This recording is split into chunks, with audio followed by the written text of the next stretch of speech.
کیا درباروں پہ جا کر پھر دعا مانگنا بھی جائز ہے یا نہیں؟ سجدہ حرام ہے، یہ کوئی میرا فتویٰ نہیں ہے، سوائے خدا کے سجدہ کسی کو نہیں ہے۔ اہل تشیع میں جتنے بھی ذاکرین ہیں، علماء ہیں، اپنی فیس طے کرتے ہیں، کیا وہ جائز ہے؟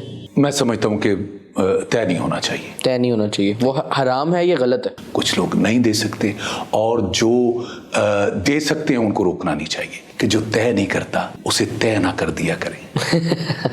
کیا درباروں پہ جا کر پھر دعا مانگنا بھی جائز ہے یا نہیں؟ وہ اکثر ہم لوگ جاتے ہیں وہاں جا کے ایون کہ سجدے کر رہے ہوتے ہیں درباروں میں، اور پھر اس کے بعد دعا مانگ رہے ہوتے ہیں جو بھی جس کا بھی دربار ہوتا ہے۔ دیکھیں یہاں پہ دو پہلو ہیں بالکل واضح، دربار کو سجدہ، دربار کو سجدہ حرام ہے۔ اچھا، یہ کوئی میرا فتویٰ نہیں ہے، اچھا، یہ رب و رسول کے جو اس نے دین کو جو وضاحت دی ہے اس میں سوائے خدا کے سجدہ کسی کو نہیں ہے۔ ٹھیک ہے، یہ حرام۔ اگر کوئی کر رہا ہے سجدہ تو وہ فعل حرام کر رہا ہے، ٹھیک ہے، کیونکہ سجدہ صرف خدا کی ذات کو ہے۔ ٹھیک ہے۔ اور اور دوسری بات جہاں تک رہی کہ یہ دعا کرنا، ٹھیک ہے، وسیلہ جو ہے خدا کی ذات نے قرآن وابتغوا وسیلہ تلاش کرو۔ وسیلہ ایک اور چیز ہے، لیکن لوگ ڈائریکٹ ہی ادھر جا کے مانگ رہے ہوتے ہیں کہ ہم آپ سے ہی مانگنے ہیں۔ بھئی یہاں پہ بالکل واضح طور پہ، اب بے شک اس بات پہ میرے پہ جتنے بھی فتوے آئیں وہ آ جائیں، لیکن سچ بات یہ ہے کہ اس صاحب مزار دینے والا نہیں ہے، دینے والی وہ خدا کی ذات ہے، اور اسی کے دربار پہ جا کے ہم کیوں دعا کر رہے ہیں؟ اللہ مان کے نہیں، اللہ والا مان کے۔ ٹھیک ہے، اللہ مان کے نہیں، اللہ والا مان کے، وسیلہ دے کے آپ دعا مانگ سکتے ہیں، ڈائریکٹ نہیں مانگ سکتے، وہ حرام ہے۔ یہ خدا کے قریب ہے، ٹھیک ہے، اور اس وسیلے سے جو ہم خدا سے دعا کر رہے ہیں۔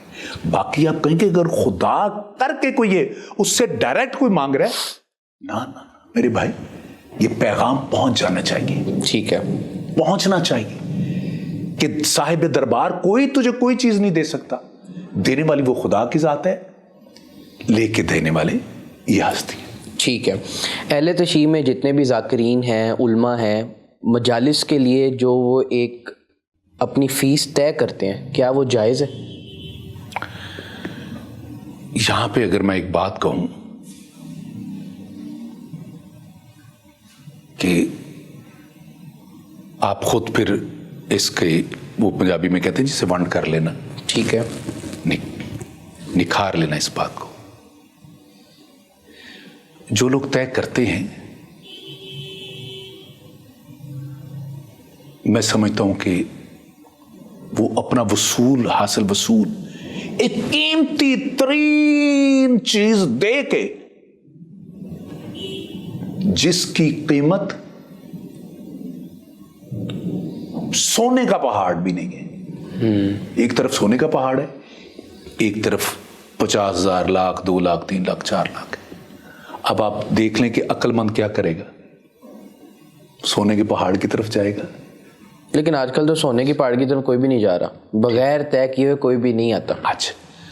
اچھا اس کے حوالے سے بھی بہت چند ہوں گے جو کہ بغیر طے کیے آ جاتے ہیں، لیکن آپ کے اہل تشیع میں 70 سے 80% لوگ طے کر کے آتے ہیں۔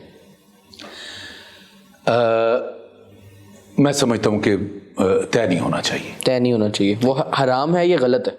اب دیکھیں یہ جو نا کوئی مفتی فتویٰ دے سکتا ہے، ٹھیک ہے، باقی اخلاقیات نہیں ہے، یہ اخلاق کے منافی بات ہے کہ آپ جن کا ذکر کر رہے ہیں اور کیا جو ہے وہ ان کو یہ زیبا ہے کہ ان کا ذکر کرنے کے بعد اس کے پیسے دیں گے، اور بالخصوص میں سید کے لیے کہوں گا، یہ ایک بہت بڑے عالم دین تھے سید، ان کے ساتھ میری تھوڑی سی بحث بھی ہوئی۔ اچھا، نام نہیں لوں گا، فوت ہو گئے وہ، ٹھیک ہے، کہ وہ جناب سجاد نے جو ہے وہ جی نیاز پیش کی تھی۔ میں نے کہا یہ بتائیے کہ جناب سجاد نے کیا اپنی اولاد میں سے کسی کو دیا؟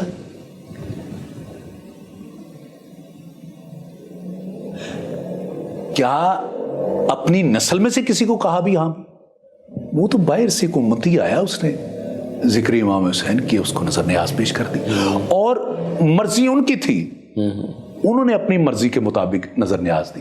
نظر نیاز بانی کی مرضی سے ہونی چاہیے. کچھ لوگ دے سکتے ہیں, کچھ لوگ نہیں دے سکتے, اور جو دے سکتے ہیں ان کو روکنا نہیں چاہیے. اور جو میں یہاں پہ ایک جملہ کہوں گا, اس کو یاد رکھنا چاہیے ہر ایک بانی کو, کہ جو طے نہیں کرتا اسے طے نہ کر دیا کریں. اس کا کیا مطلب ہے؟ اس کا کیا مطلب ہے؟ اس کا مطلب یہ ہے کہ اس کو جو ہے وہ آپ ذاکرین والے دسترخوان پہ بھی نہیں بیٹھنے دیتے. اچھا, جو طے کر کے نہیں آیا اس کا احترام عزت ہی آپ دل سے چھوڑ دیتے ہیں.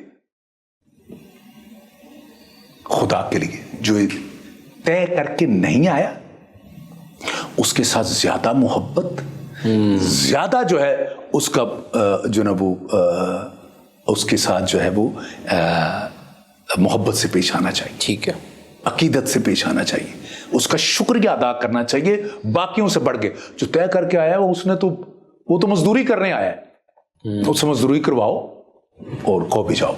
ٹھیک ہے, جو طے کر کے نہیں آیا. اور میں کہا کرتا ہوں آیا ایک مجھے بانی صرف ایک ایسا ملے کہ جو عام ذاکر کو بھی, وہ نہیں جو پہلے آ جاتے ہیں پڑھنے کے لیے, جو 2 بند پڑھ لیے 3 بند پڑھ لیے, اس کو بھی اتنی نظر نیاز دے رہا تھا.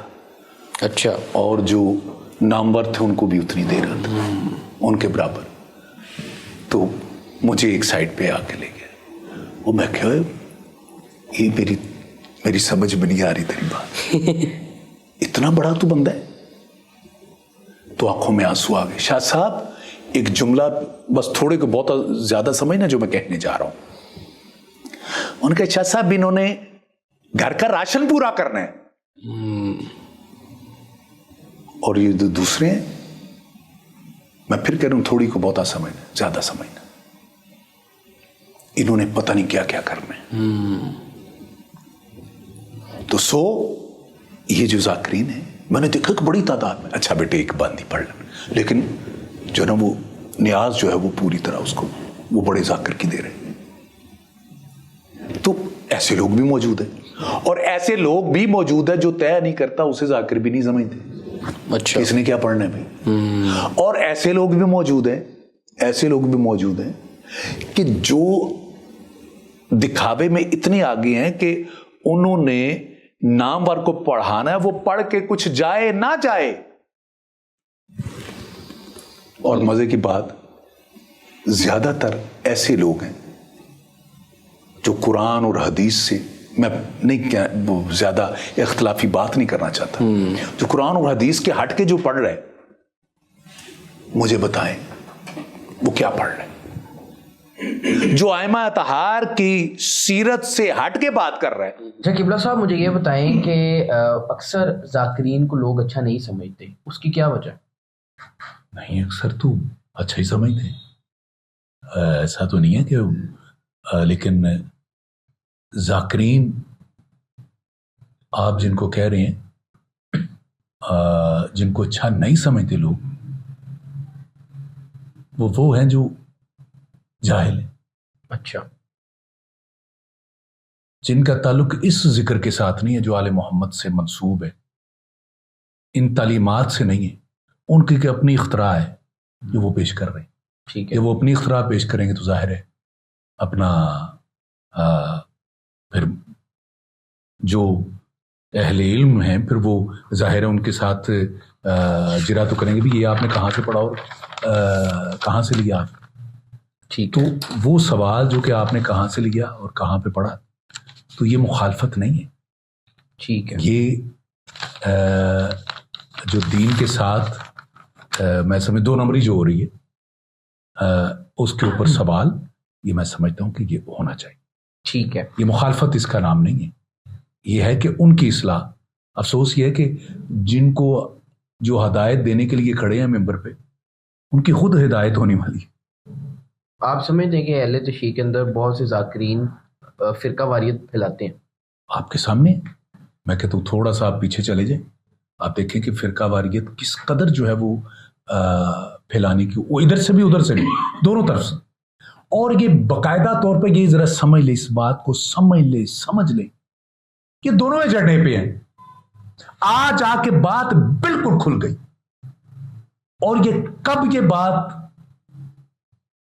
زیادہ فرقہ واریت کی طرف جو ہے وہ لے جانے کی کوشش کی, کب کی گئی؟ کہ جب ایک سید نے کہا کہ اہل سنت کے مقدسات کو جو ہے کہنا وہ حرام ہے. اچھا. ایک نے کہا, دوسرے سید زادے نے کہا, جو اس نے کہا کہ اہل سنت ہماری جان ہے.